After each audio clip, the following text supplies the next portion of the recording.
Oi, Aê, muito bem, muito boa noite, sejam todos muito bem-vindos, Valquíria Arenas, um prazer receber vocês em mais essa super aula do Instituto Valquíria Arenas.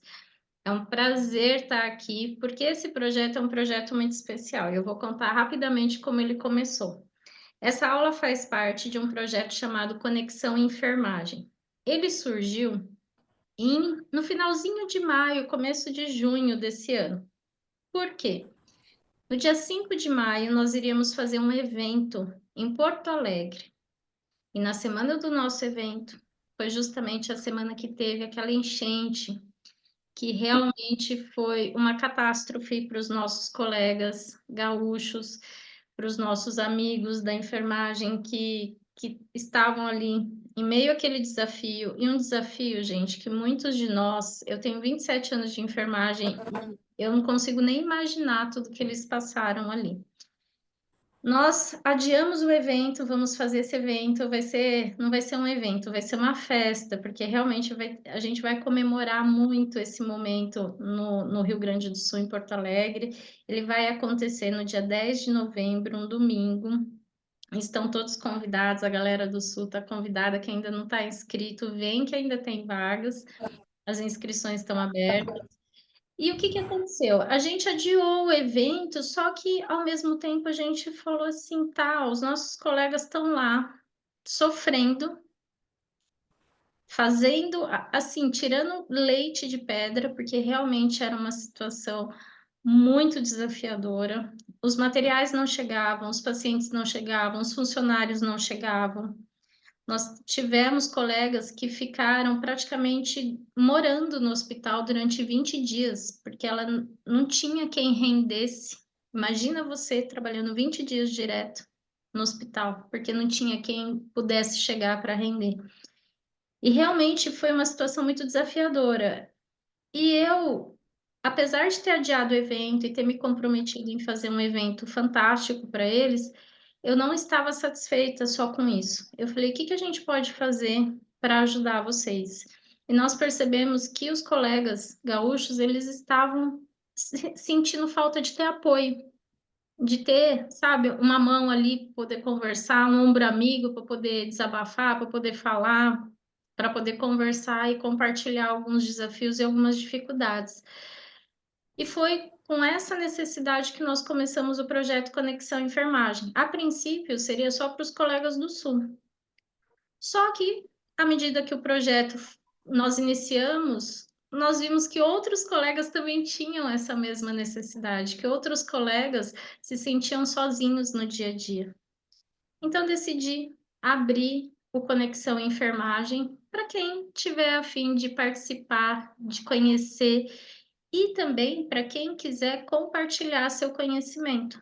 Esse projeto é um projeto 100% online, 100% gratuito para vocês que estão assistindo e 100% voluntário para os professores que vêm aqui compartilhar o conhecimento de vocês, com vocês. Então, eu estou muito feliz porque a cada mês nós estamos tendo a colaboração de colegas incríveis que têm um conhecimento fantástico e totalmente diferenciado, e elas vêm aqui com todo amor para compartilhar um pouquinho dessa experiência comigo e com vocês. E hoje é com muita alegria que eu vou receber para ser a nossa facilitadora, a nossa professora de hoje, Poliana Mendonça. É um tesouro de Pernambuco, essa mulher.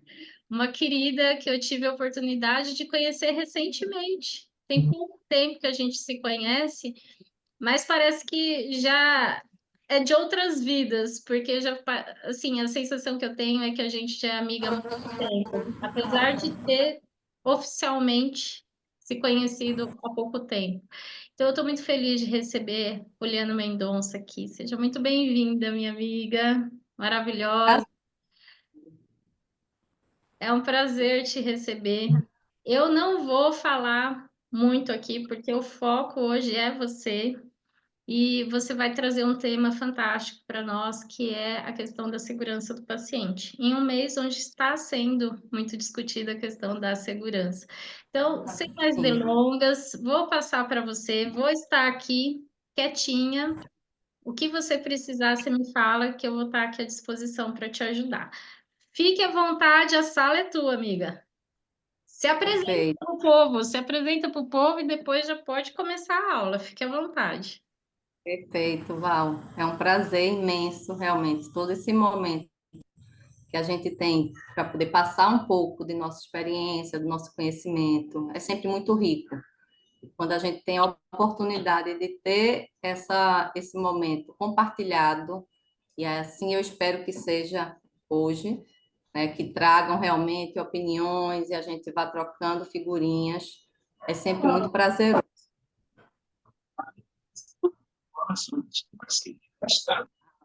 Oi? Pessoal, eu só vou pedir uma gentileza para vocês. Se vocês tiverem alguma pergunta, pode ir jogando no chat, e depois no final a gente dá uma olhada em todas as perguntas para Polly poder responder para vocês. E como nós estamos gravando para os colegas que vão poder assistir depois, que não puderam entrar agora, se conectar nesse momento, eu peço para vocês que fiquem atentos ao áudio, para vocês manterem o áudio de vocês no mudo, porque dessa forma a gente consegue garantir uma boa gravação para os colegas que vão assistir depois. Combinado? Muito bem. Perfeito. Então, Bora lá, retomando, Polly, fique à é vontade. um prazer muito grande e agradeço desde já a presença de todos. E aí vamos hoje, nossa missão aqui hoje, deixa eu compartilhar a tela com todos. Nossa missão aqui hoje é trabalhar a temática, né? Segurança do paciente. Dentro dessa missão, apresentando para vocês como a segurança do paciente chegou na minha vida. Então, eu tenho 19 anos de atuação na nefrologia, passei aí por várias etapas, desde por assistência, responsabilidade técnica, e ao longo da apresentação, a gente vai ver que, na linha do tempo que a segurança do paciente foi se chegando, passou por praticamente toda a minha trajetória enquanto enfermeira.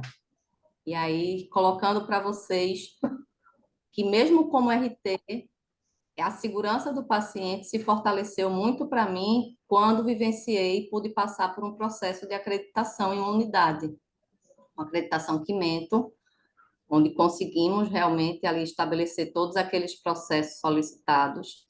E só nesse momento, só para vocês entenderem, né, como é difícil a gente estar realmente assimilando esses conceitos. Só nesse momento, depois de 15 anos já vivenciando, já estando com a política posta como obrigatória, foi que realmente aquilo começou a fazer sentido na minha atividade. Então, sou poliana, sou enfermeira, formação tanto na nefrologia como na nefrogeriatria, terminando a formação agora em cuidados paliativos, e na minha atuação sempre na nefrologia.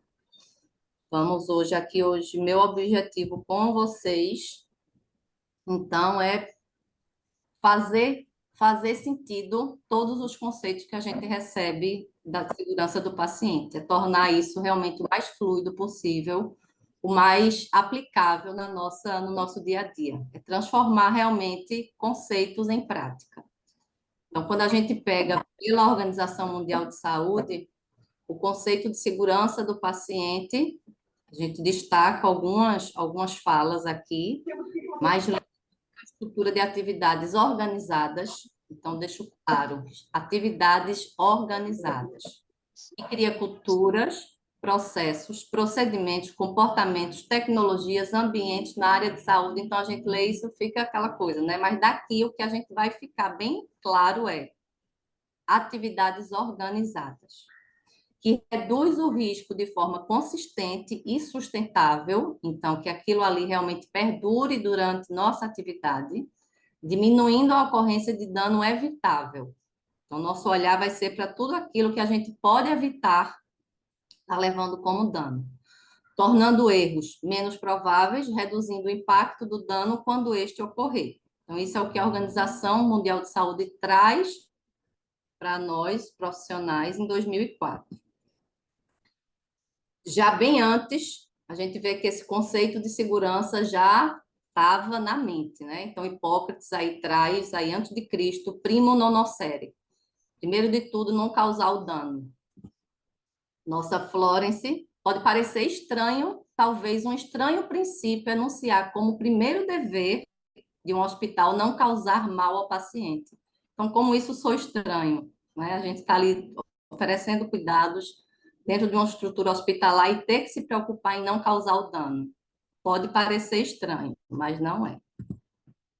Então, apresentando aqui para vocês de forma bem resumida, como a segurança do paciente foi chegando para nós, profissionais de saúde, de 99 para cá, então, de 99, a partir de uma observação de alto índice de óbitos relacionados a eventos, a danos evitáveis nos Estados Unidos. Isso começou a chegar e chegou aqui para a gente também no Brasil, a partir da Aliança Mundial para a Segurança do Paciente, que foi colocada pela Organização Mundial em 2004. Então, isso foi se estabelecendo, culminando com 2013, quando a gente recebe o programa, e aí, a partir daí, para a gente que está na assistência, fica aquele recebimento de um monte de portaria de resolução, que pode tornar a coisa um pouco confusa.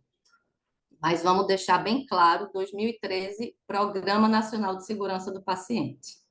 E aí vamos para frente. Dentro desse Programa Nacional de Segurança do Paciente, que foi criado para contribuir para a qualificação do cuidado em saúde em todos os estabelecimentos de saúde do território nacional. Em todos os estabelecimentos, tá certo? Então, vamos gravando essas palavrinhas. Como seria a aplicação desse programa? A gente tem dentro de uma visão geral, nessa pirâmide, vendo lá em cima que a visão é a gente estar realmente alcançando Aí que ele passou.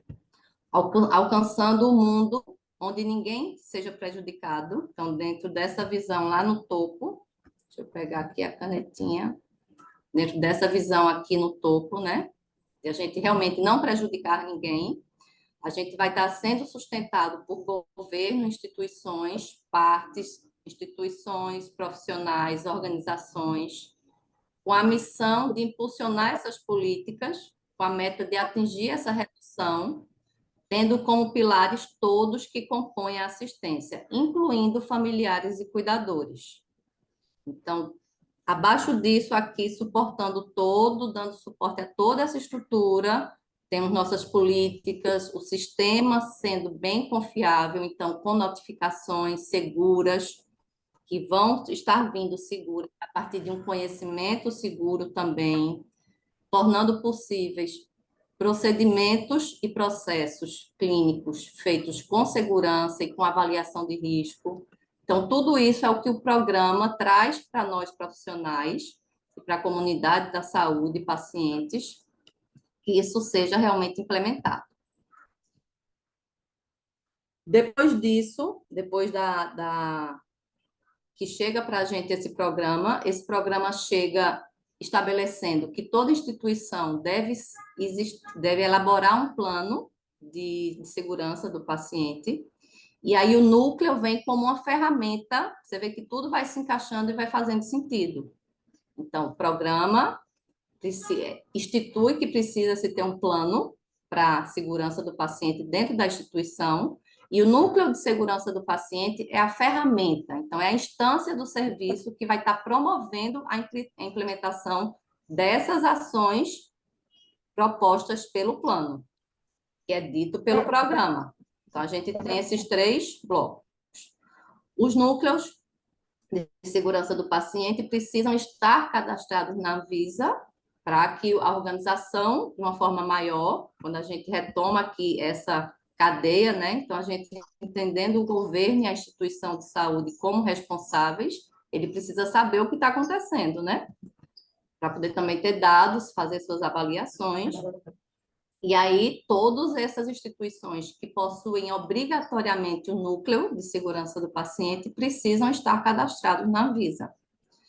Esses núcleos devem promover prevenção, controle e redução de incidentes, integrar os setores. Então, ele precisa realmente entender que a segurança do paciente é um conjunto de todos que fazem a assistência, desde recepção, portaria, copa, então todos, e aí o núcleo trabalha nessa integração, promover a articulação dos processos de trabalho. Então, a gente sabe que um processo, um procedimento interfere de um outro, e aí eles precisam estar integrados e bem articulados.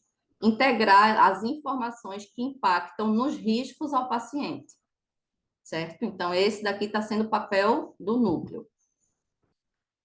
Dentro do plano, a gente tem o programa que é colocado para promover a segurança do paciente. Esse programa vai elaborar um plano e dentro desse plano é dito como mínimo para todas. Algumas instituições vão ter outros protocolos, mas esses protocolos daqui, esses 6 protocolos, são ditos como obrigatórios para todas as instituições. Então, detalhar rapidamente as 6, que aí eu quero realmente entrar mais na prática da hemodiálise. Então, a meta 1, a identificação do paciente, onde a gente vai estar trabalhando de forma clara todo o circuito desse paciente, tudo que envolve o seu atendimento, a sua identificação. Pode ser no uso de pulseira, de crachá, um cartão. Então, todo o que vai estar relacionado ao paciente, ele precisa estar identificado e checado essa identificação. A comunicação, como meta 2, dentro da assistência, a gente precisa realmente ampliar essa comunicação dentro do nosso atendimento. Então, temos condições clínicas que o paciente chega até a unidade, e aí, quando a gente diz comunicar é deixar isso registrado para futuros, para que essa informação seja futuramente também absorvida. Então, quando a gente diz comunicar, é a fala e é o registro. Tudo realmente que a gente faz e que envolve a conduta do paciente e seu tratamento, ele precisa estar registrado. Então, importante quando a gente chega e receba um paciente no seu acolhimento, a gente entenda todo o contexto que ele está chegando. Então, se tem algum sintoma gripal, sangramento, se tem histórico de queda, como está seu acesso vascular, condições de autocuidado. E aqui eu vou querer dar um alerta a esse ponto de condições de autocuidado, né? Dando esse alerta dentro de segurança do paciente. Vivemos um momento de muitas tecnologias, né? A gente quer cada vez mais se especializar e entender de novas tecnologias, até para ficar com aquela informação fresquinha de algo novo que está chegando. E o alerta que eu quero deixar é que somos enfermeiros, somos técnicos, somos da enfermagem, e a gestão do cuidado realmente está em nossas mãos. Então, a gente tem que voltar um pouquinho lá atrás, na base do cuidado, entender que essa gestão de básica de avaliação do paciente, condições de higiene, condições de pele, tudo isso realmente a gente precisa analisar e para o paciente em doença renal crônica realmente impacta bastante. Então, verificação de peso, intercorrências na terapia, tudo isso são pontos realmente de grande importância para um paciente que está em hemodiálise e a comunicação dentro disso é essencial. Prescrição segura, está lá a terceira meta, e aí para nós da hemodiálise o que fica no alerta? As costumeiras prescrições de boca, então é aquele paciente que sempre toma dipirona, que sempre toma o determinado medicação, e isso vai de boca e não se registra, se perde. Então, cada vez mais a gente precisa realmente fortalecer nessa prescrição, que a gente entenda o risco que ela está envolvendo e entenda que dentro da nossa assistência trabalhamos com medicações de alto risco para causar o dano ao paciente. Entre elas, temos as que a gente chama as MAVs, as medicações de alta vigilância. E aí, algo que a gente usa tão corriqueiramente, a heparina, então, com um alerta muito grande, né, de uma medicação de alta vigilância, que a gente realmente precisa desse controle de um protocolo, de como está sendo manipulada essa heparina dentro da assistência, quem está dispensando, tanto que está ficando, para quem está administrando. Então, realmente, deixo esse alerta da heparina, né, como medicação de alto risco, e da glicose também. E em relação à relação de medicamentos que precisam-se de dupla checagem pelo seu poder de causar dano e pelo seu risco também na sua inexistência de ser feito, no caso, os antibióticos. Fora isso, o alerta para os controlados, a gente também utiliza, né, algumas medicações para dor, então ter essa ciência daí do quanto são medicações que precisam de um controle na sua prescrição.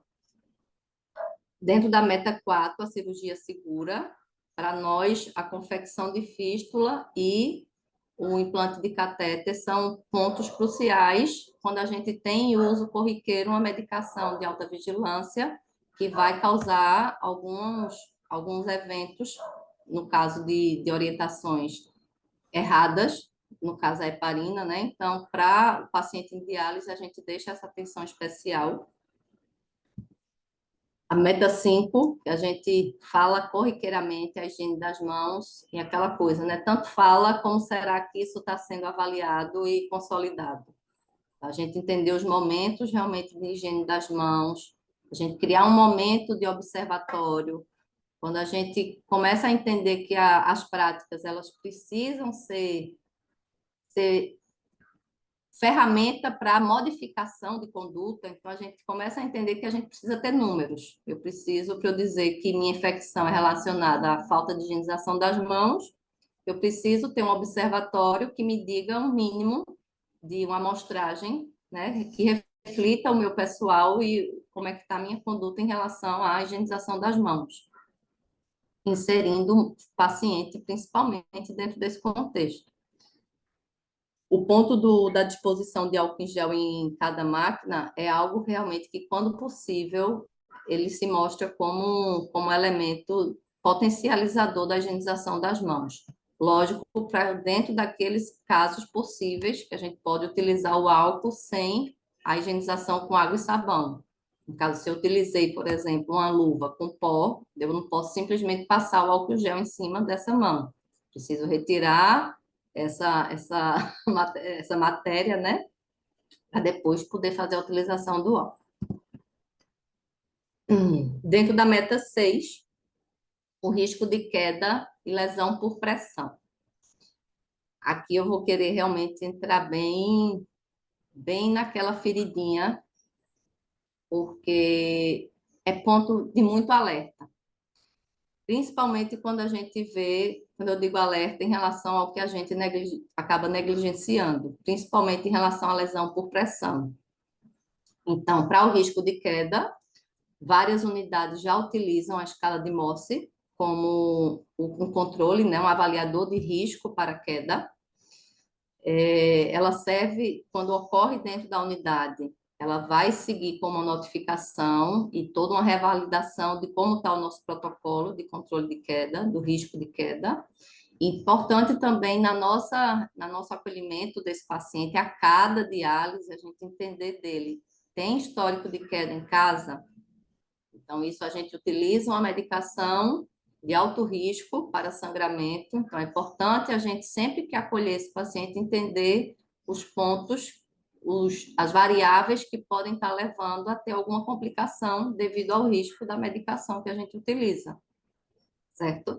Então, a escala de Morse, ela é muito utilizada em várias unidades. Na diálise se mostra facilmente aplicável. E aqui a gente tem, né, a escala de Morse, a descrição dela, um artigo ali que mostra a aplicação da escala de Morse e Braden como auditoria da qualidade de registro, e os pontos que a escala de Morse coloca como pontos para avaliação, que vai fornecer uma pontuação final desse risco, caracterizando o risco, são pontos que, se a gente for avaliar num perfil básico do nosso paciente que a gente recebe em diálise, a gente vê que eles naturalmente já pontuam num valor considerável. Então, se a gente fechar o olho e visualizar o melhor paciente que a gente tem, mais rígido, mais tranquilo, a gente vai ver aqui na parte do diagnóstico secundário. Todos eles têm uma doença de base para doença renal. Então, todos já pontuam 15. Quando a gente vem para a terapia endovenosa, naquele paciente bom, tranquilo, jovem, mas que chega para dialisar com catéter, ele já pontuou 35, certo? Então, se a gente for ver aqui no score como um risco médio, a gente vê que ele menos, tá ali acima de 41 já estaria. A gente está bem pertinho, né? Com um paciente que a gente entende que está ótimo, que eu não preciso olhar para ele. Então, ele já está com 35. Se a gente for ampliar esse olhar para um idoso, que cada vez mais é o nosso perfil de atendimento, aí a gente amplia esses 35 aqui para mais esses 30, que é aquele paciente que eu sei que todo mundo vê, que levanta da diálise, que teve hipotensão e que sai segurando nas mobílias para ir se apoiando. Então, ele já foi aí de 35, um paciente idoso com catéter. Já foi de 35 para 65. Então, a gente vê que ele já está num nível mais alto do que a escala nos coloca como risco. Então, quero deixar esse alerta para vocês, para como a gente precisa realmente ter esse olhar de tudo que a gente faz na prática. Não adianta eu ter uma escala e dizer que eu tenho um protocolo de risco de queda e tá, eu faço todo, o enfermeiro vai lá, aplica, mas isso não está no olhar de quem está no dia a dia. E aí levanto realmente o ponto para os técnicos de enfermagem, que são os nossos olhos. Eles são os condutores do tratamento e como é importante que eles tenham todo esse olhar no seu dia a dia para que seja a cascata, sejam os que vão disparar essa cascata positiva para o paciente, certo? E aí a gente chega para o risco de lesão de pressão. Mas isso se aplica na diálise. O paciente chega, vai já se embora. Para que eu vou estar avaliando risco de lesão de pressão? Então, se a gente vai olhar para a lesão por pressão, a gente vê que um paciente que está acamado, ele precisa ser modificado de decúbito a cada 2 horas. Os pacientes ficam com a gente 4 horas, em média, em geral.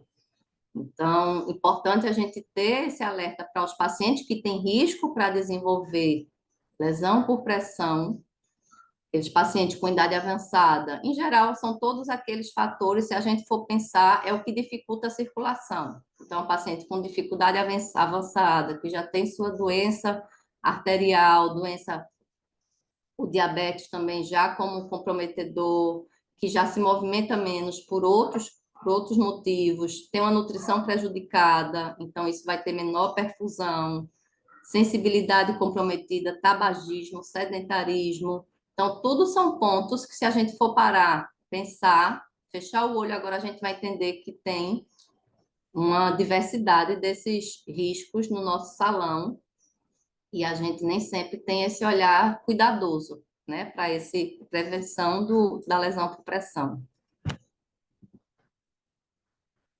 Dentro desse, então, temos posto aqui, né, o que chegou para a gente, o que a gente precisa fazer para a segurança do paciente, que a gente precisa ter de olhar de risco, de avaliação de risco. E aí, em 2020... Deixa eu Pois te não? interromper, porque o pessoal fez uns comentários bem interessantes que estão diretamente relacionados com os itens que você colocou aqui, que são os 6 critérios básicos. Então, por exemplo, o Certo. Chico, ele comentou, ele incluiu aqui na questão da identificação, ele lembrou da importância da identificação dos dialisadores e das linhas, Sim, porque hoje a nossa realidade ainda é o reuso para a maior parte das clínicas, né? sim. Aí fica aparecendo uma mensagem aqui na minha tela. O meu Zoom, eu não sei o que está acontecendo, ele de vez em quando ele aparece umas mensagens doidas aqui, mas vocês estão me ouvindo bem, Perfeito, né? Tá Chico. tudo normal. Perfeito, Chico. Assim, nesse primeiro momento, quis colocar de forma bem prática o que seria, né, essa aplicação dessas 6 metas. E aí, mais para frente, daqui a pouco, a gente vai estar visualizando esses eventos. E aí, é quando eu iria trazer a identificação de idealizador, mas com certeza, assim, é o nosso alerta grande, né? Identificação de linhas e de idealizador. Ter um Show. processo dentro do reuso muito consolidado é essencial. Muito bom. Valeu, Chico. Aí na listinha das MAVs, né, dos medicamentos de alta vigilância, a Cirlei incluiu a insulina, também Sim, faz parte. E aí tem outras medicações. A Polly colocou as que são mais comuns e que a gente acha que elas são inocentes. Por exemplo, uma isso. glicose, você acha que é inocente, a heparina você acha que é inocente, né? Mas tem outras, ó, a Luísa também colocou cloreto de sódio 20%, gluconato de cálcio, também são medicações que precisam desse É, cuidado. a lista é bem variada, realmente, né? E uma coisa importante, você falando agora, dentro de uma prescrição segura, adicionalmente a essas medicações com risco, a gente tem aquelas medicações com a sonoridade semelhante e com a escrita Uhum. semelhante. Então, assim, aqui nesse ponto a gente está realmente só trazendo alguns alertas, mas é excelente que a gente vá compartilhando e realmente é uma cascata de coisas que a gente precisa estar atento dentro de uma prescrição segura. Exatamente. Aí a questão da higiene das mãos, a Shirley reforçou aqui. Ela é fã do observatório, sabe? De ficar na sala vendo, vendo como que a galera está trabalhando. E no risco de queda, o Chico comentou que ele usa uma outra escala no trabalho dele lá em Campina Grande. Ele usa a escala de John Hopkins. Eu nunca utilizei, Sim, não sei como que ela funciona. sei se a gente discute depois, ele não vai falar agora, né? Como foi essa escolha de por que não utilizar a Dimorse, depois a gente. Aí a gente Eu conheço, mas para mim sempre a aplicação foi mais prática a Dimorse. É aqui a maior parte dos serviços acabam utilizando, porque é a mais conhecida, a mais disseminada, então acaba Isso. por praticidade, ser a mais disseminada, o pessoal acaba utilizando, né? Aí eles Sim, fizeram aqui alguns comentários a respeito do risco de queda também, que é o último item que você comentou, né? Que os pacientes, alguns são restritos à cadeira de rodas. Tem as 4 horas de sessão, a lesão de pressão, alguns pacientes que têm catéter, né? Poderia. Ah, aqui, ó, a Luísa fez uma pergunta. Essa daqui a gente responde depois, Lu. Muito bom. E na questão da prevenção de queda, a Cirlei comentou aqui da avaliação dos pés dos pacientes diabéticos, que também é importante para nessa questão. Muito bom, muito bom. Pode continuar escrevendo, gente, pessoal, aí no chat. Vamos seguir com a aula e aí depois a gente comenta mais. Ou você quer falar alguma vamos coisa agora? somando, Olha, vamos somando, vamos com seguindo. certeza. Então, dando sequência, em 2021, uma proposta que isso siga até 2030, é trazido o Plano de Ação Global para a Segurança do Paciente. Você vê que isso em 2021. A gente vai ver mais à frente nos números, porque a coisa foi seguindo, você vê, veio lá de 99, 2004, 2013, eu mesmo na assistência até 2018. Essa aplicação não era tão forte, isso chegou para mim mais forte com o processo de acreditação, isso foi 2018, 19. Então ele foi vendo, poxa, a gente está falando tanto, está vindo e o negócio acho que não está bom, não. Então, em 2021, chega o plano de ação global, com a intenção de quê? De fazer essa promoção de cultura, realmente no sentido de fortalecer, né? De trazer mais, entendendo o que estava faltando, trazer mais alicerce para a segurança do paciente. Então, nesse ponto que a gente vê como diferencial é o engajamento do paciente. A gente tem ali o paciente como dono de seu cuidado, como o volume maior, então, quanto mais deles estiverem engajados, melhor repercussão. E aí, você falou a questão do observatório, depois, quando a gente finalizar, lembra que eu quero falar sobre o observatório, Val. Então, chega o plano, né, nessa historinha, para promover maior consolidação dessa cultura, capacitar, educar, reduzir eventos, tudo que já era proposto no programa, ele vem querendo realmente fortalecer. E aí a gente para o nosso cenário específico. Dentro da hemodiálise, como estão qualificadas e registradas as unidades de programa crônico dentro do conceito de segurança do paciente? A gente já pensou quantos itens a gente precisa, quanto a gente passa no nosso dia a dia e que precisa da nossa atenção dentro do pensamento de cultura do paciente. A gente passa por nós, né? Procedimentos muito repetitivos. Eu gosto de associar muito ao você dirigir. Todo mundo que vai sempre para o seu trabalho, no seu circuito, você vai no automático. Mas tudo pode acontecer se você for no automático, né? Para isso existe o guarda de trânsito, o semáforo, existem os pontos de alerta, que isso são os protocolos que chegam para nós para a gente estar realmente assegurando a segurança do paciente. Então, é importante que a gente, a cada procedimento, a gente ligue a lanterninha, se dê um beliscão mesmo, estou fazendo no automático, o que é que eu estou fazendo? Qual o risco que eu estou envolvido aqui com essa assistência? E aí trago para reflexão, infiltração de fístula arteriovenosa, algo comum, né? Comum. Não preciso avaliar, acontece, a gente funciona mesmo, acontece mesmo e pronto, e acabou-se. É comum igual nascer do sol. Ela chega, acontece, a gente cuida e está tudo bem. Ninguém nem reclama porque já sabe que furou, pode acontecer uma infiltração. É assim? Não deveria ser assim. Não pode ser assim, porque se é assim, o que é comum a gente não avalia. O que é comum a gente não agride nosso olhar e a gente vai deixando passar. Então, no dia a dia, é isso que a gente precisa fazer. A gente precisa estar atento ao nosso procedimento e estar sempre percebendo cada atitude nossa dentro de uma avaliação de risco. Então, primeiro, a gente falou de tudo isso, do que chega de segurança, o que eu preciso fazer, a gente faz. Mas agora eu começo por onde? Então, começar por onde é avaliar risco. Eu só vou fazer qualquer coisa se eu souber aonde está o perigo. O perigo eu vou saber se eu avaliar o risco. Então, dentro do ciclo de atenção ao paciente, é importante que a gente esteja com esse olhar bem atento à gestão de risco.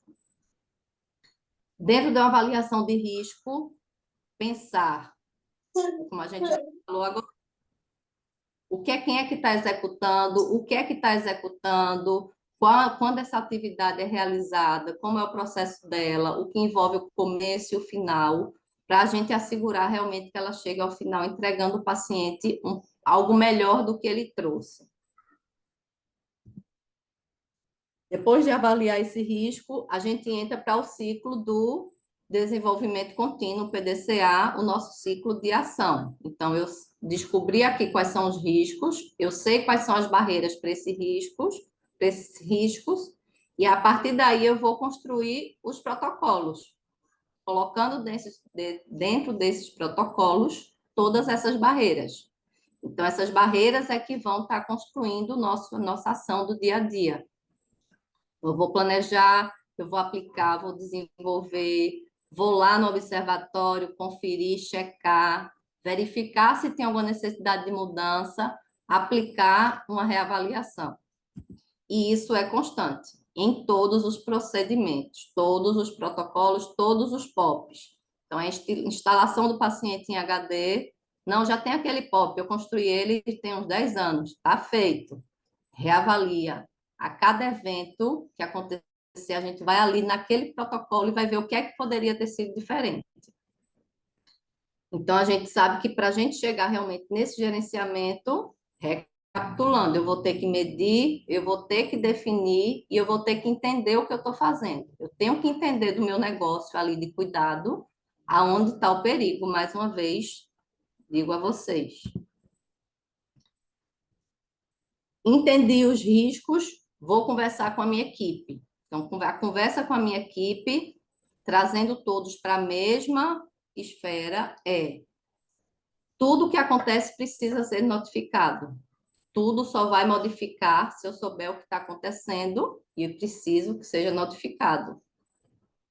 Então, é importante que a equipe é feita de gente, né? Pessoas, o normal de pessoas é se proteger.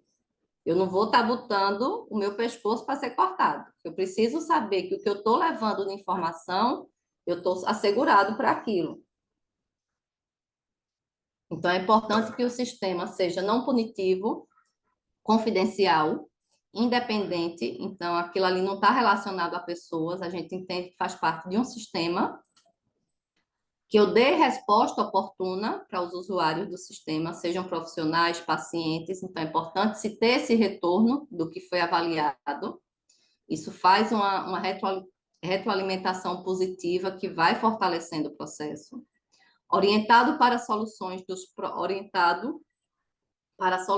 problemas notificados. Então, é importante que a gente repasse como vão ser essas soluções. As organizações participantes devem ser responsáveis pelas mudanças sugeridas. Então, a gente tem um núcleo de segurança, como a gente falou, que vai estar estruturando todo esse plano, formado pelas principais personas, pelo menos pelas principais personas dessa unidade, e elas têm que saber que a direção, que a gestão maior dessa unidade responde por elas também.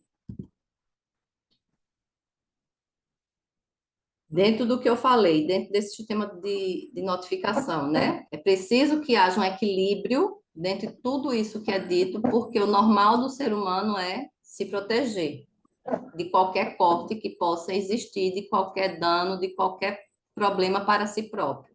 Então, é preciso que tenha esse sentimento de segurança para que a gente tenha realmente essa coragem de seguir no conceito de segurança do paciente.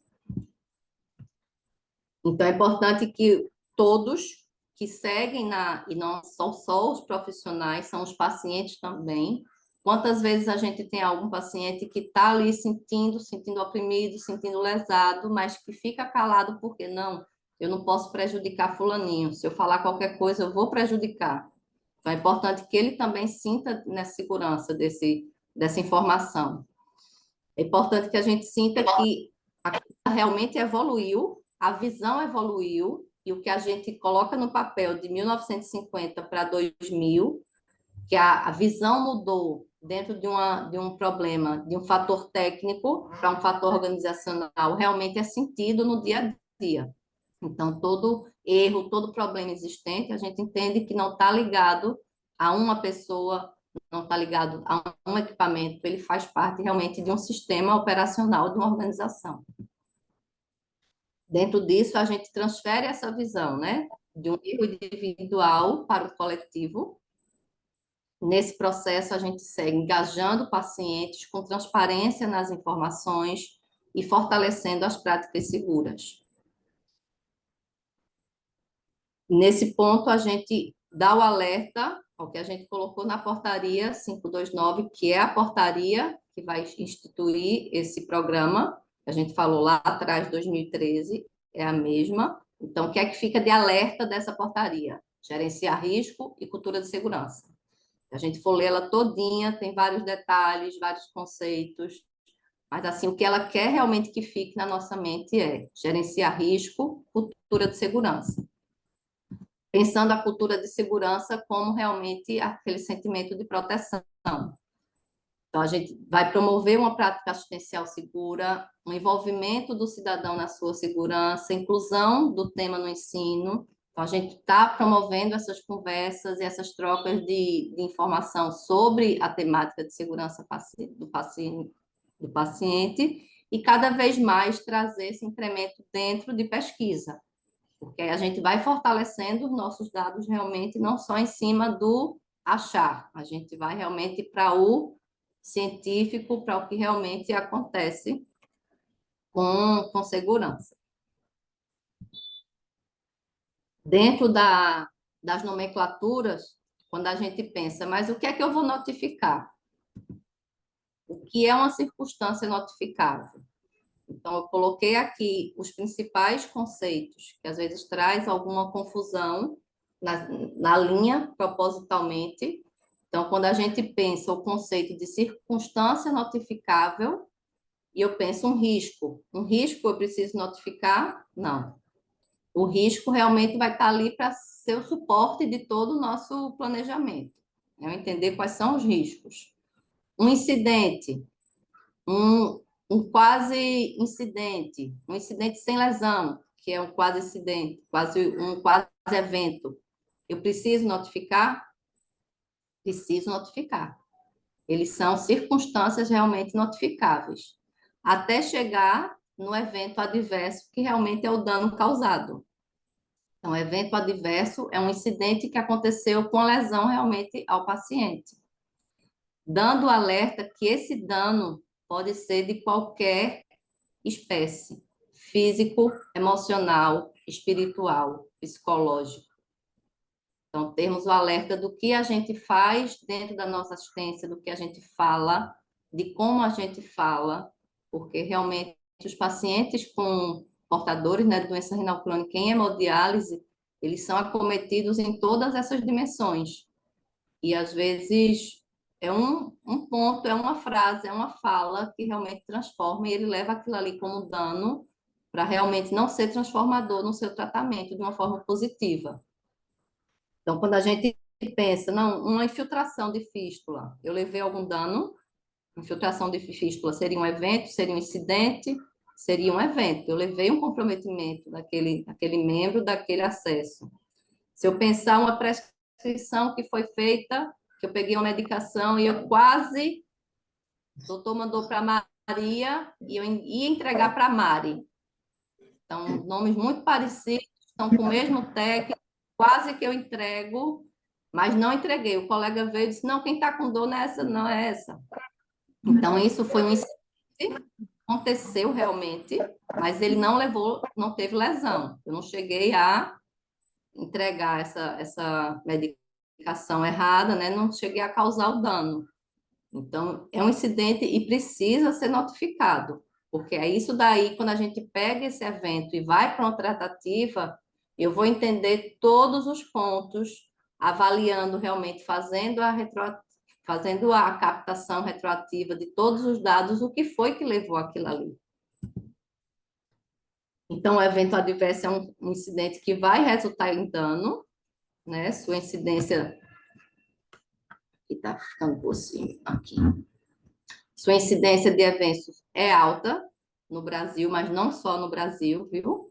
A ocorrência desse tipo de incidente no país é de 7,6, dos quais 66% são considerados evitáveis.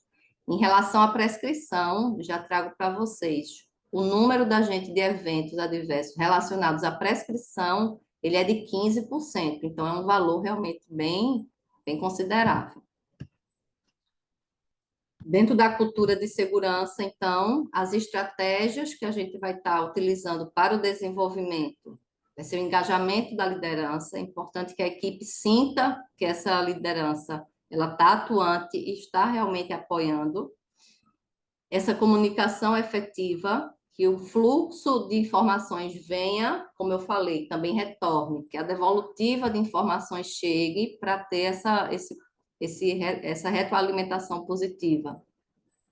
O envolvimento de todos os profissionais, é preciso que todos da unidade estejam abastecidos de informação sobre segurança do paciente e de todos os processos que são feitos nesse intuito.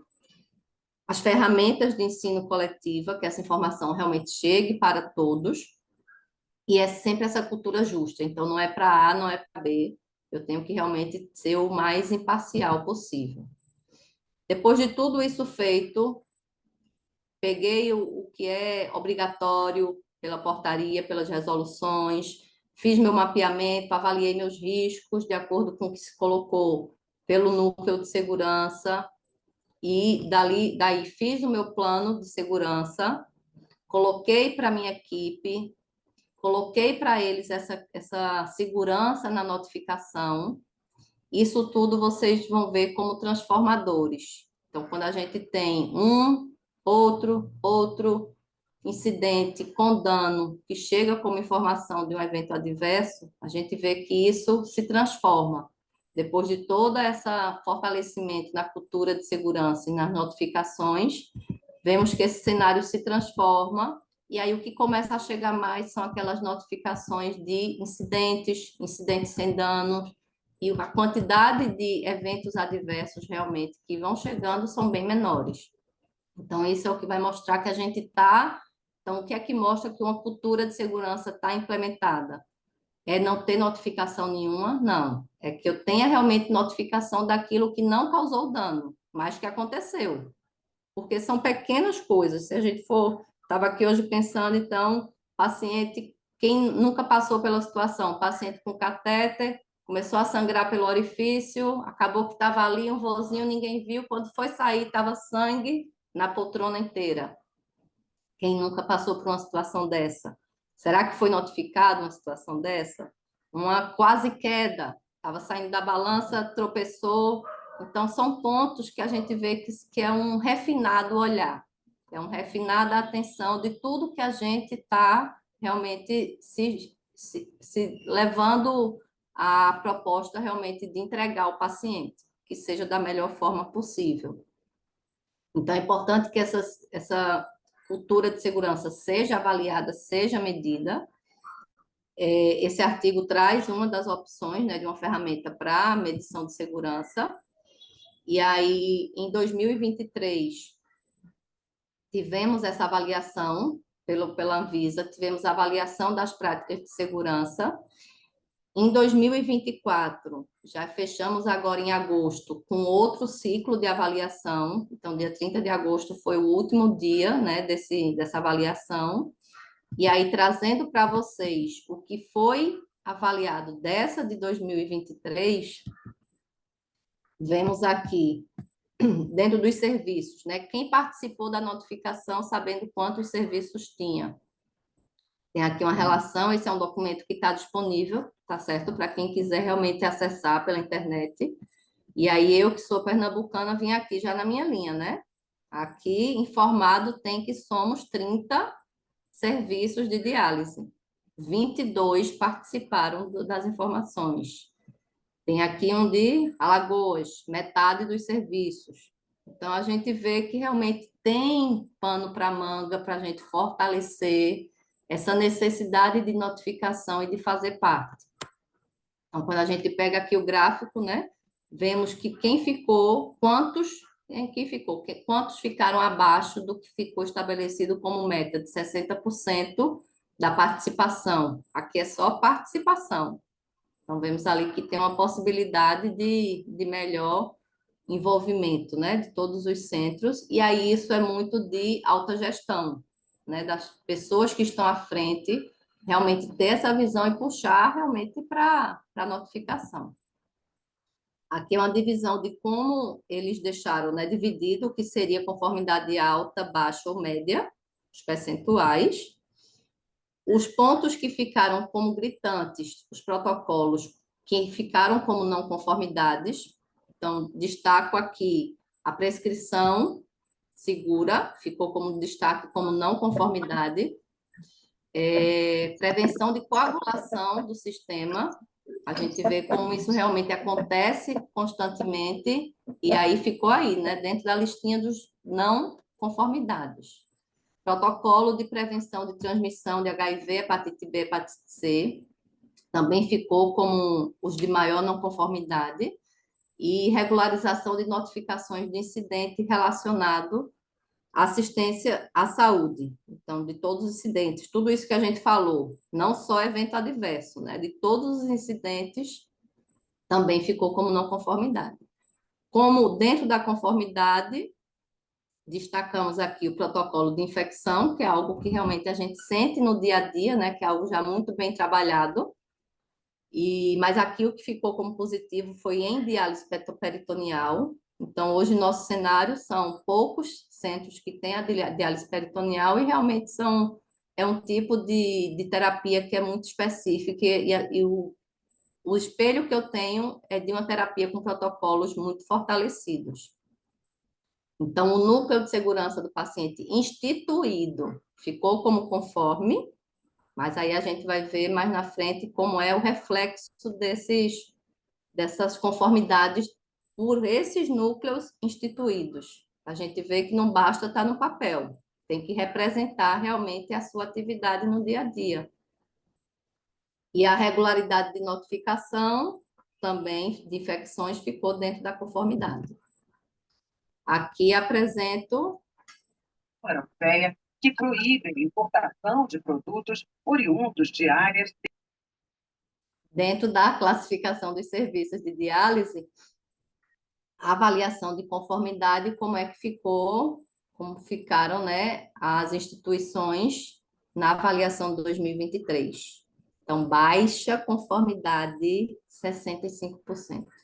É muito, muito, muito, não é muito, não, muita oportunidade de melhoria, né?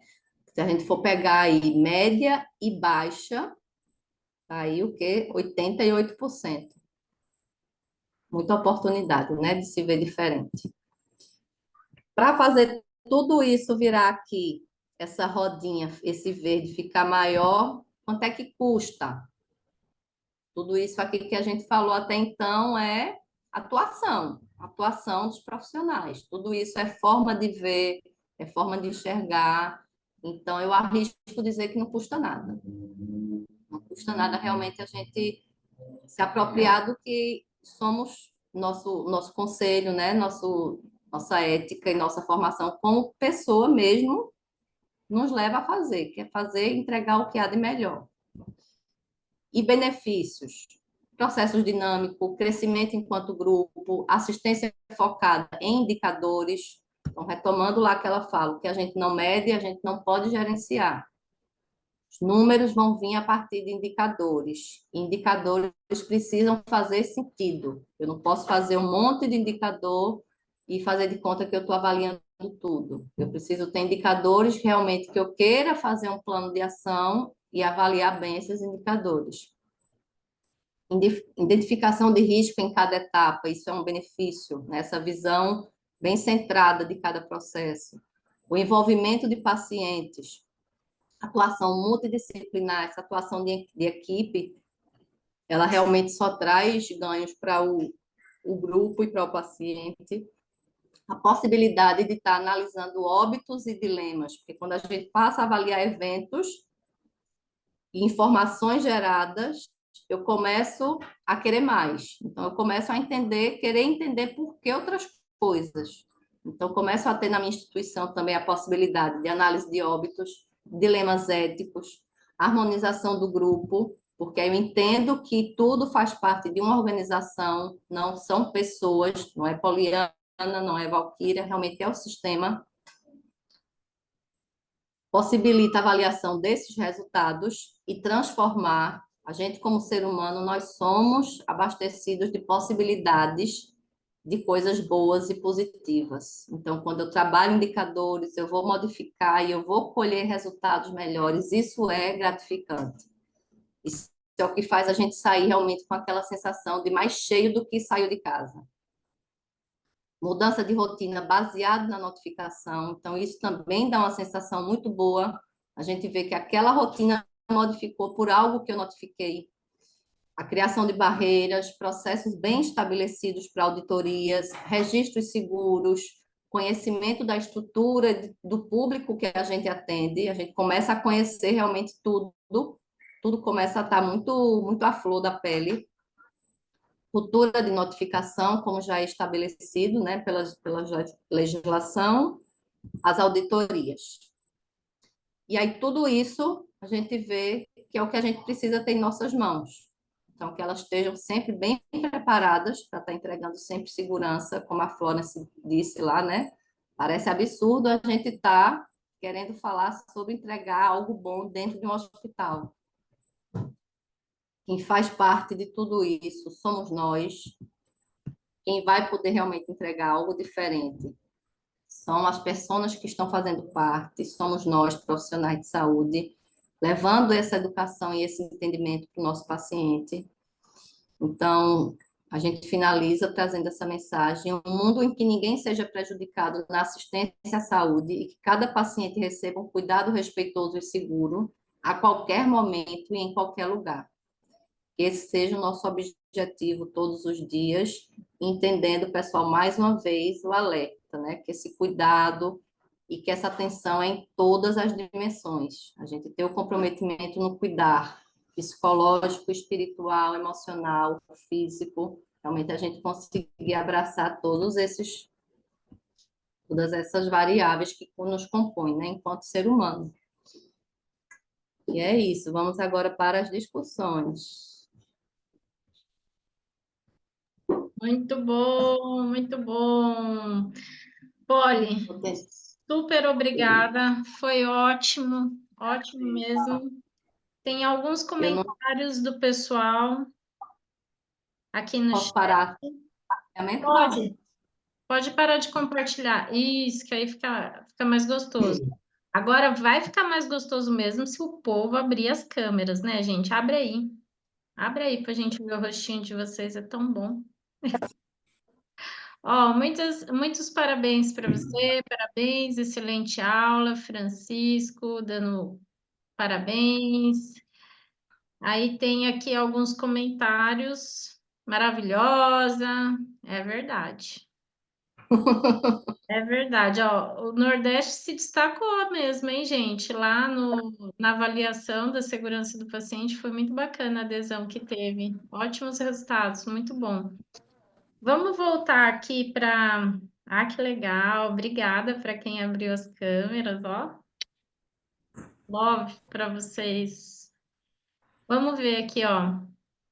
A Luísa, ela fez uma pergunta, Polly.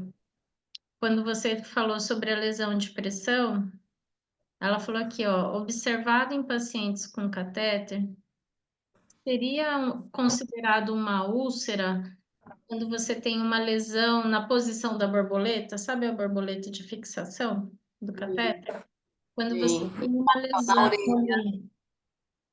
na orelha a gente observa, quando a gente fixa aqui aquele catéter, e assim, a úlcera, né, a gente entendeu os estágios dela, aquele vermelhidãozinho já é uma úlcera ali, uma lesão, né, uma lesão.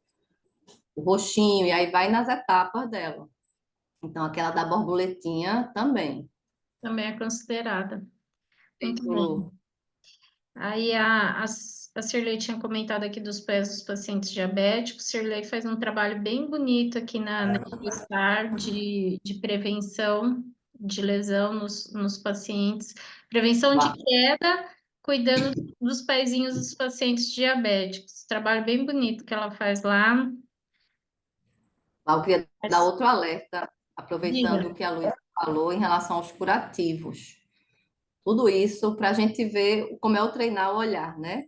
Tudo isso é dano. Quantos vozinhos a gente recebe com aquela pele comprometida, já muito fina, a gente vai lá, mete a lapa do esparadrapo, em muitos lugares esparadrapo mesmo, né? Não é nem a fita micropore. Então a gente coloca lá e quando arranca, arranca tudo. Ou a limpeza, quando vai fazer a limpeza ao redor do local de inserção do catéter, que vai esfregando. Então, realmente é nosso papel, é o papel realmente, principalmente do enfermeiro, estar passando esse plano de cuidados muito delimitado, muito redondinho, de forma realmente não é fazer curativo, é explicar para aquele paciente como é que deve ser feito o curativo. E aí, esse eu deixo como ponto de alerta de dano, viu? Isso é dano que a gente leva.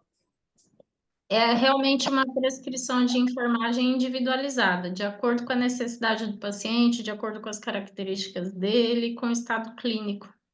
Que muitas vezes Sim. no corre-corre a gente fica tão louca, né, como enfermeira, cuidando de papel e cuidando de burocracias e apagando um incêndio aqui, outro ali, que às vezes a gente esquece que tem coisas que são realmente. E, né, também, a gente esquece, né? Pois é, pois é. Aí o Chico fez um comentário aqui, ó. É muito ainda a ser feito. A cultura da segurança é um trabalho de formiguinha. E haja observatório. Já pega o gancho aí, Polly, que você falou. Me lembre de falar do Como observatório. observatório, assim, a gente ter essa sensibilidade enquanto gestores, enquanto avaliadores de um grupo, a gente ter essa sensibilidade do que a gente está observando, em que momento a gente vai falar, em que momento a gente vai abordar, para que isso realmente siga fortalecendo e não reprimindo, Sim. tanto para o paciente que está ali ouvindo. Então, é importante a gente observar, é importante a gente ter dados, mas é importante também a gente saber trabalhar os dados, saber o momento de trabalhar o dado para a gente não gerar mais coisas negativas. Eu, Era só isso. eu acredito que a intenção, principalmente quando se fala de cultura de segurança, é muito difícil a gente tirar aquela carga negativa que eu cresci na enfermagem com aquela carga negativa. As enfermeiras, gente, elas eram de verdade umas inferneiras, porque elas infernizavam a vida dos funcionários. Não era colaborativo, era punitivo.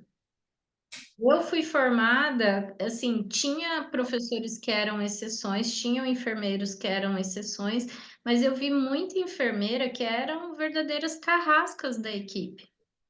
Então, as pessoas, tem muitos profissionais que ainda são traumatizados com esse posicionamento. Eu não sei se vocês chegaram a conhecer enfermeiras assim, ou se só foi a minha realidade, mas é, é muito difícil você tirar, porque as pessoas acham que quando eles vão comunicar um evento adverso, Polly, eles vão ser punidos, Sim, eles vão ser advertidos.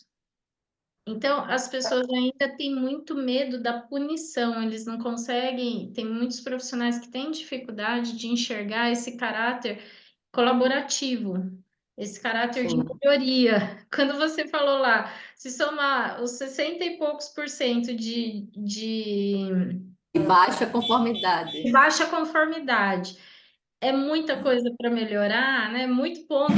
Realmente, é um outro olhar que você tem que ter. Não é um olhar Sim. de, meu Deus, ferrou tudo, né? Estamos no caos. 65% É o olhar de de baixa. melhoria, realmente. Não, é o olhar de melhoria, tá? O que que a gente pode fazer, né? Por onde nós vamos começar? Qual é a nossa prioridade? Como que você vai saber a prioridade dentro daquilo que você orientou para a gente hoje? Você tem que rastrear os seus riscos, você tem que começar identificando os riscos para você começar a Tem trabalhar.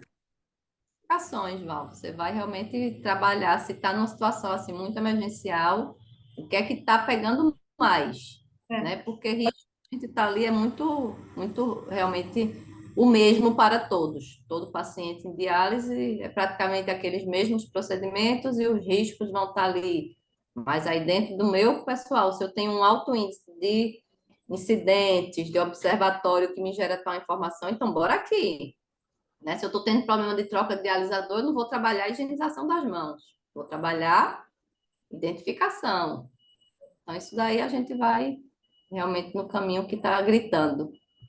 E, gente, eu acho que uma coisa que é muito importante que a Polly falou aqui e que é necessário a gente reforçar: cultura de segurança do paciente não é uma pessoa, não é só o enfermeiro, não é só o enfermeiro RT, é um trabalho de equipe, envolve todo mundo, envolve paciente, envolve família. Você tem que ter o envolvimento de todo mundo, porque se você não tiver esse envolvimento, você não consegue ter resultado.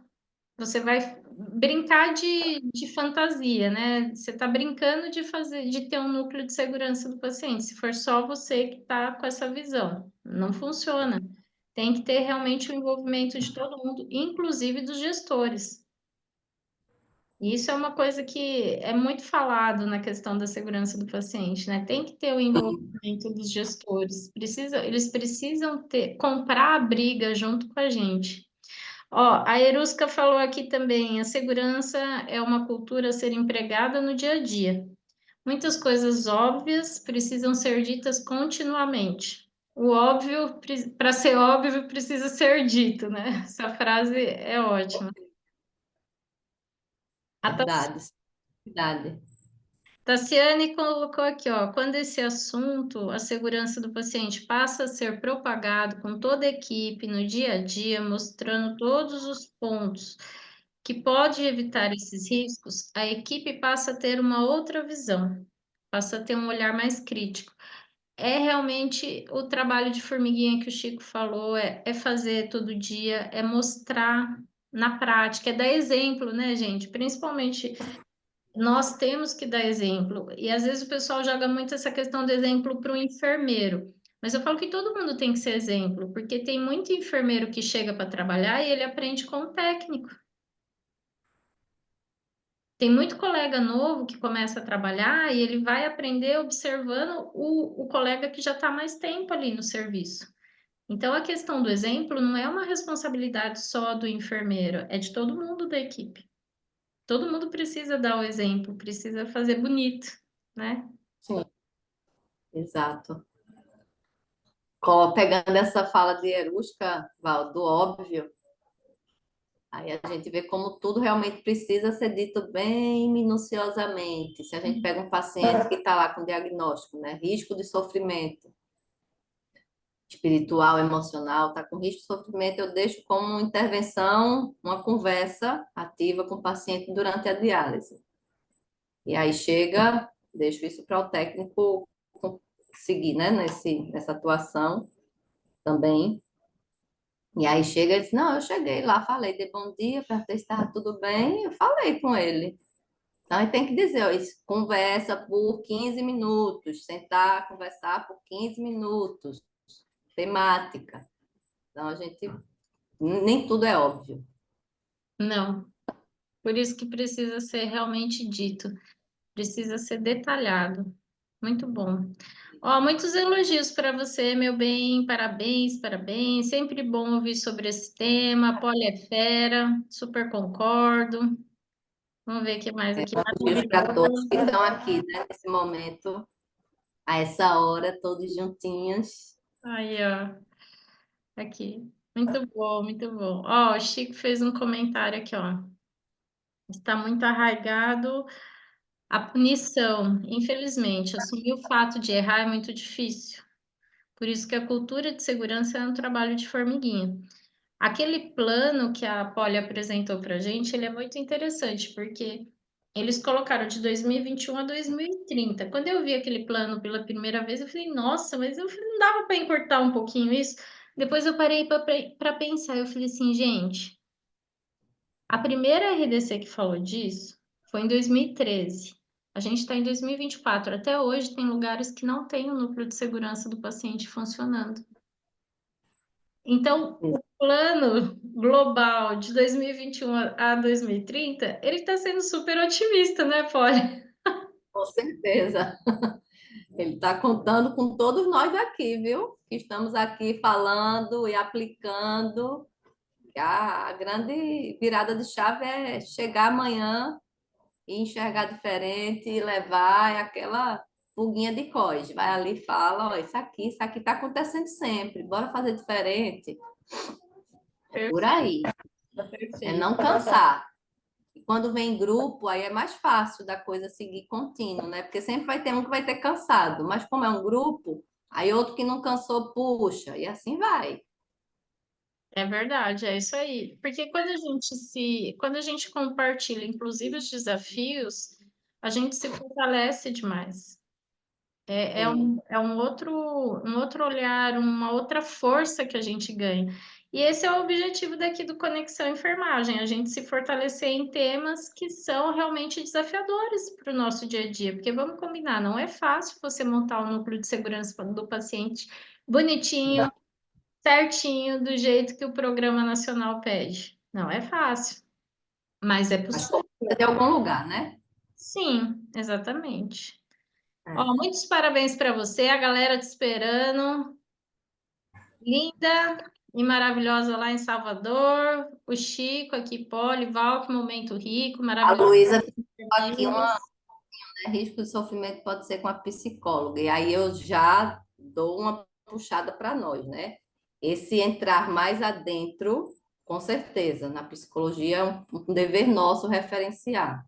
Mas Sim, aí faz parte do cuidado do ser humano como um todo, na sua multidimensão, e é papel nosso, sim, até onde a gente consegue ser apoiador nesse diagnóstico, né? Então, a gente tá ali, é um diagnóstico de enfermagem, tem que ter uma intervenção de enfermagem, e uma delas deve ser, com certeza, a contrarreferência para a colega psicóloga, mas não nos eximindo, né? A gente vai ali acompanhando.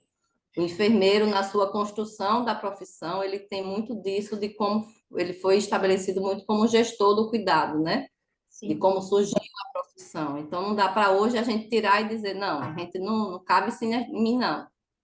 É nosso, e aí O é que eu, seguir nessa.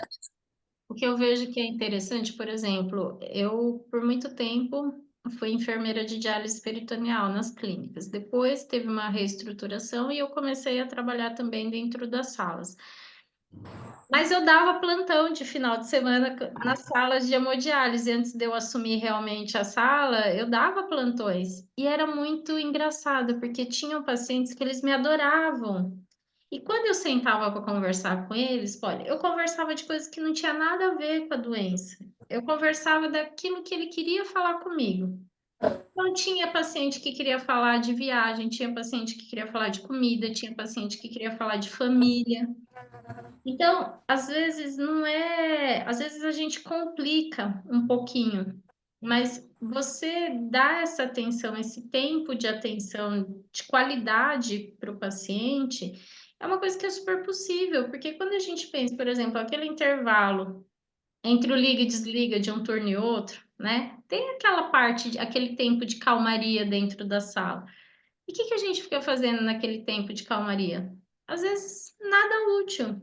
E é nesse momento que você pega um dia conversa com um, no outro dia conversa com o outro, no outro dia conversa com o outro. Porque nessas entrelinhas, gente, eu descobria tanta coisa da vida dos pacientes e começava a fazer sentido algumas coisas que a gente estava observando na sala de diálise. Sim. Você estava ali falando da novela, falando do Domingão do Faustão, e de repente vinha à tona que ele estava morando sozinho, que ele tinha preguiça de ficar cozinhando, e por isso ele ficava comendo. "Ah, mas e aí? Enquanto o senhor está lá no Domingão do Faustão, o que que o senhor come? O que que a senhora come?" Aí ela falava que ela estava comendo, aí você começava a entender o porquê que ela chegava pesada na segunda-feira, o porquê que a pressão estava alta. Então, é muito interessante a gente se permitir ter essas conversas com os pacientes. E é um aprendizado, assim, absurdo. Absurdo. Formador. Vamos lá, ó. Vale a importância, a Tatiane colocou aqui, de reforçar o engajamento dos pacientes e dos acompanhantes no fortalecimento da cultura de segurança. Com certeza. Com certeza. Tanto que eles entram lá naquele plano global também. Aqui, Sim. e é isso mesmo, quando o paciente está nesse risco de sofrimento, só a gente chegar querendo conversar não vai resolver, precisa realmente ir para a psicóloga, né?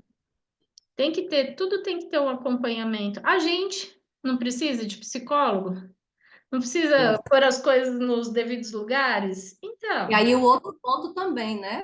Que acho que foi até isso que a Luísa quis colocar. Às vezes esse mesmo ponto do gestor, o enfermeiro tem, mas aí tem um ponto negativo de querer resolver o mundo. E aí fica ali com aquele monte de bola para cima, jogando bolinha, bolinha, bolinha, e deveria referenciar e não referencia, né? Os colegas que tem ali à disposição. Então, perfeito, realmente não esquecer. ótimo. Esse aqui, né? Muito bom. Pessoal, mais alguma pergunta para a Poliana? Ou algum comentário? Adorei os comentários de vocês. Muito bom. Eu gostei muito. Enriquecedor. Enriquecedor. E do que eu ouvi também, aprendi também aí, viu? Com certeza. Com certeza. Sim. Muito bom. Gente, vou encerrar aqui a nossa atividade. Ai, aqui, ó, a Luísa Lins, ela colocou. Isso. Isso mesmo, pela sobrecarga da equipe de enfermagem. Acaba não fazendo nada direito, bem feito, né? Pois é. Um monte de coisa. Exatamente, exatamente. E é a vida como ela é, né? A gente sempre tendo que correr, geralmente com escala defasada, desfalcada, ou com a escala aparentemente ok, só que com uma equipe jovem, que às vezes não tem maturidade ainda relacionada ao tratamento, e é um desafio, né? Porque às vezes você não consegue sair da sala, nem para ir no Sim. banheiro, porque você não confia, você fala, meu Deus, mas é todo mundo muito jovem ainda na diálise, ainda não tem a maturidade, ainda não tem a visão. Mas tudo, eu vejo que tudo é um processo, e por isso que é tão importante a gente ter esses momentos tão ricos de troca. Eu vou encerrar a nossa atividade agradecendo de coração, minha amiga, pela tua contribuição, por Eu que você agradeço. ter tido a tua experiência nesse assunto tão importante e tão rotineiro, que faz parte do nosso dia a dia, mas que muitas vezes a gente não dá o devido valor. Um rotineiro tão frágil, né, Val? Exatamente, exatamente. Assim como outros temas relacionados à diálise. E por isso que é importante a gente ter profissionais comprometidos, experientes, como você aqui fazendo essa troca. Eu lembro que no programa de atualização, que nós viajamos pelo Brasil todo, em várias cidades, nós tivemos amigas incríveis dando essa aula de segurança do paciente, e eu tive a oportunidade de ouvir várias vezes a aula, e eu falo como é interessante, né? Os desafios são os mesmos independente do local. Mas cada profissional que vai à frente traz algo de diferente, algo de especial. E você trouxe para a gente hoje nessa aula esse Que teu algo bom. especial relacionado à segurança do paciente. Muito obrigada, amiga, de coração. E dá Obrigada, uma Val. palavrinha final aí para o pessoal, Polly. E a palavra final é realmente agradecer, né, pelo momento, pela oportunidade de falar. Sempre quando a gente fala, que fique, como eu falei no comecinho, né? O objetivo é deixar algo diferente para a prática. E aí é muito grato a gente poder passar essa vivência. Agradeço realmente a todos que estiveram aqui, que colocaram seus pontos de vista, como isso vai acrescentando, né? Vai somando na nossa caixinha. E agradecer a você pela oportunidade, realmente, de estar aqui falando. É engrandecedor. Ah, que delícia, bom demais. Gente, alguns recadinhos. Essa semana nós estaremos lá no Congresso Brasileiro de Enfermagem e Nefrologia, que vai ser em Salvador. Quarta-feira estamos chegando lá, eu, Poli, Luísa e outras colegas que vão estar aqui, que eu sei que também vão estar com a Busca gente. vai estar lá. Shirley, a Erusco ó, vai estar lá também. Então, olha que delícia, que coisa boa. E vai ser realmente um momento para a gente se encontrar, para a gente confraternizar, para a gente trocar experiências. E o que eu quero falar assim de coração para vocês que estão aqui, me chamem lá no congresso e fala assim, Val, eu sou a Erusca, Val, eu sou a Tatiane, Val, eu sou a Patrícia, a Joana, a Maria. Me chamem e se apresentem e contem para mim o que vocês precisam, porque como eu sempre falo, o instituto ele foi criado para atender vocês, para atender as necessidades de vocês. Nós estamos aqui com vários projetos lindos. Um projeto novo é a imersão de acesso vascular, que daqui uns dias nós adiamos o evento a pedido de vocês, porque tinha bastante gente que queria vir, não estava conseguindo aéreo. Então, nós adiamos a imersão, em breve vocês vão ter mais informações. Vamos ter curso sobre tratamento de água, vamos ter novamente novas turmas de reuso. E o ano que vem tem uma programação muito bacana que nós vamos fazer, não só aqui em São Paulo, mas também em outras cidades. Vamos rodar de novo o Brasil em 2025, levando informação, levando conhecimento. E as sugestões de vocês são bem-vindas. O que vocês querem que a gente fale? Quais são os temas que vocês têm necessidade? Esses são pontos importantíssimos, porque para a gente poder atender a necessidade de vocês, a gente precisa saber o que vocês querem. Então, me parem no congresso, me mandem mensagem, pode mandar no Instagram. Se eu não responder, tenha um pouquinho de paciência, me chama de novo, mas nós estamos aqui abertos, sempre buscando fazer o melhor para vocês. E se você assistiu essa aula e você quiser ser também um professor aqui do Conexão Enfermagem, trazendo, compartilhando com os colegas a sua experiência em algum assunto específico relacionado à nefrologia, vai ser um prazer te receber. Manda também uma mensagem ou um e-mail no nosso site. Tem todas as nossas redes sociais, tem contatos, tem telefone, no Instagram também tem. Vai ser um prazer ouvir as sugestões de vocês e vai ser um prazer recebê-los aqui também no Conexão Enfermagem. E agora vamos encerrar? Bora descansar que amanhã tem plantão de manhã? Amo. Então tá, já. Eu tirei algumas fotinhos aqui, não consegui tirar foto de todo mundo, mas depois eu vou postar lá no Instagram. Beijos, a Lu! Lindona, daqui um dia vamos estar junto, hein, Lu? Maravilhosa. Muito bom, gente, muito bom. Beijos, fiquem com Deus.